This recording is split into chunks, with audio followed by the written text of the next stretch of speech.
আজকের পর থেকে আমি ফাতেমা খানম লিজার চট্টগ্রাম হোক বা বাংলাদেশের যে কোনো পলিটিক্সে আমার কোনো সম্পৃক্ততা থাকবে না। এবং আমার যে একটি সম্পৃক্ততা ছিল যে বৈষম্যবিরোধী ছাত্র আন্দোলনের সাথে, আপনারা জানেন যে কমিটিগুলো ডিসেবল করা হয়েছিল, এরপরে যে সম্পৃক্ততা আছে আজকের পর থেকে সব কিছু স্টপ। এবং আমি আজকের পর থেকে হয়তো বা আপনারা আমাকে তেমনটা দেখবেন না, বা আমার এখানে ইতি টানতে হচ্ছে। আমার এই জার্নির আজকেই আমি এখানে সমাপ্ত ঘটালাম।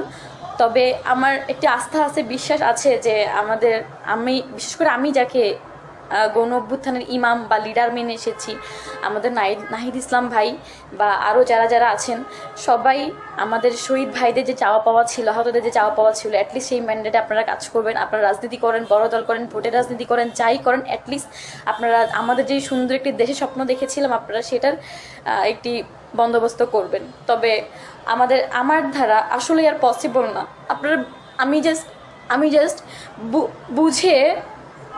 বুঝাইতে পারবো না যে চট্টগ্রামে এখন বর্তমানে কি চলছে, চট্টগ্রামে মেয়েদেরকে নিয়ে কতটা নোংরামি করা হয়, তাদেরকে ব্যক্তিগতভাবে কতটা অ্যাটাক করা হয়, তাদেরকে নিয়ে যে কোনো ধরনের বাজে ন্যারেটিভ তৈরি করে ফেলা হয়। সেগুলো কারা করে? আমাদের মানুষই করে।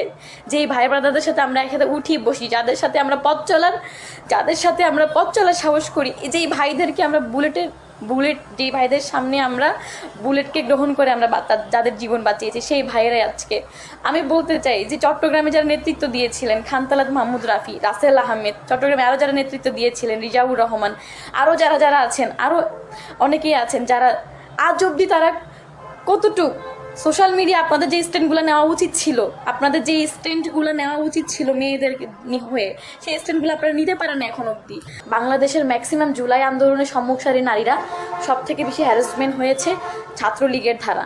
কিন্তু আজকে যখন দেখছি যে না, চট্টগ্রামের মধ্যেই আমাদেরই মানুষ যারা জুলাই আন্দোলনে একসাথে আন্দোলন করেছি, তারাই আমাদের নারীদেরকে নিয়ে বিভিন্ন ধরনের ন্যারেটিভ তৈরি এস্টাবলিশ করতেছে, তারাই নারীদেরকে ধ্বংস করার চেষ্টা করতেছে। আসলে এগুলো নেওয়া যায় না।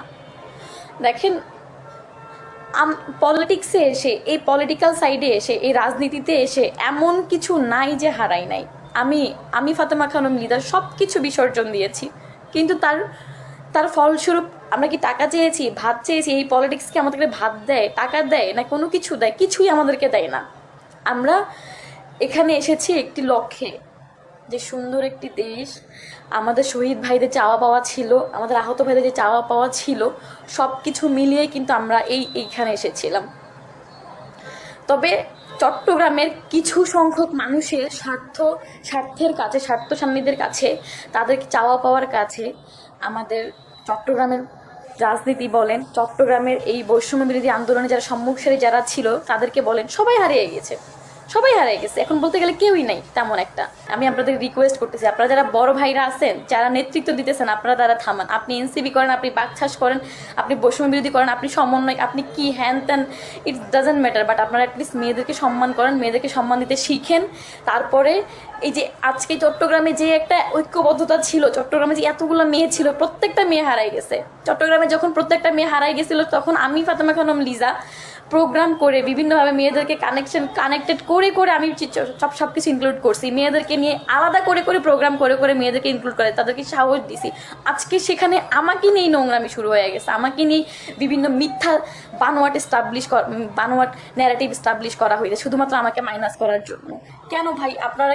আমরা এখানে জীবনের রিস্ক নিয়ে এসেছি। আমরা যদি কখনো আওয়ামী লীগ ফিরে আসে, যদিও এটার পসিবিলিটি কখনোই না, আওয়ামী লীগের কবর রচনা করা হয়েছে, যদি কোনোভাবে কোনো ফ্যাসিস্টের তৈরি হয়, তখন কিন্তু আমাদের গলায় সর্বপ্রথম ফাঁসির দড়িটা পরানো হবে, বা আমাদেরকে কিন্তু আয়না ঘরে